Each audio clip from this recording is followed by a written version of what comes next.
కుమారుడా అని పిలిస్తే ఆ ఒక్కవాడి పిలుపు ఆయనకు వినబడిందనంటే, నేనంటాను, అంత కరుణించగలిగిన దేవుడు ఈ రోజు నీ పిలుపు వినడా?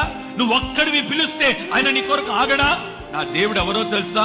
ఇన్ని కోట్ల మంది ప్రజలు ఈ ప్రపంచంలో ఉన్నా నువ్వు ఒక్కడివి పిలిచిన ఈ రాత్రి నీ ఒక్కడి కొరకు అలకరించి ఆగి నీకు జవాబునివ్వగలిగిన వాడు.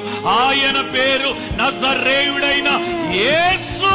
నువ్వు ఏ సమస్యలతో ఇక్కడికి వచ్చినా, ఏ పరిస్థితుల్లో నువ్వు ఇక్కడికి వచ్చినా, ఏ బాధలతో నువ్వు ఇక్కడికి వచ్చినా, ఏ రోగముతో ఇక్కడికి వచ్చినా, ఏ ఓటమితో ఇక్కడికి వచ్చినా, ఏ కోర్టు కేసు విషయంలో ఓడిపోయి ఇక్కడికి వచ్చినా, నీ ఒక్క పిలుపు కొరకు నేను నీ దగ్గరికి రాబోతున్నాను. నీ ఒక్క పిలుపు కొరకు నేను ఆగబోతున్నాను. నీ ఒక్క పిలుపు కొరకు వెళ్తున్న నేను నిలిచి నిన్ను పలకరించబోతున్నాను. నా పేరు యేసు. దావీదు కుమారుడా అని పిలిస్తే ఆ ఒక్కవాడి పిలుపు ఆయనకు వినబడిందనంటే, నేనంటాను, అంత కరుణించగలిగిన దేవుడు ఈ రోజు నీ పిలుపు వినడా? నువ్వు ఒక్కడివి పిలిస్తే ఆయన నీ కొరకు ఆగడా? నా దేవుడు ఎవరో తెలుసా? ఇన్ని కోట్ల మంది ప్రజలు ఈ ప్రపంచంలో ఉన్నా నువ్వు ఒక్కడివి పిలిచిన ఈ రాత్రి నీ ఒక్కడి కొరకు అలకరించి ఆగి నీకు జవాబునివ్వగలిగిన వాడు. ఆయన పేరు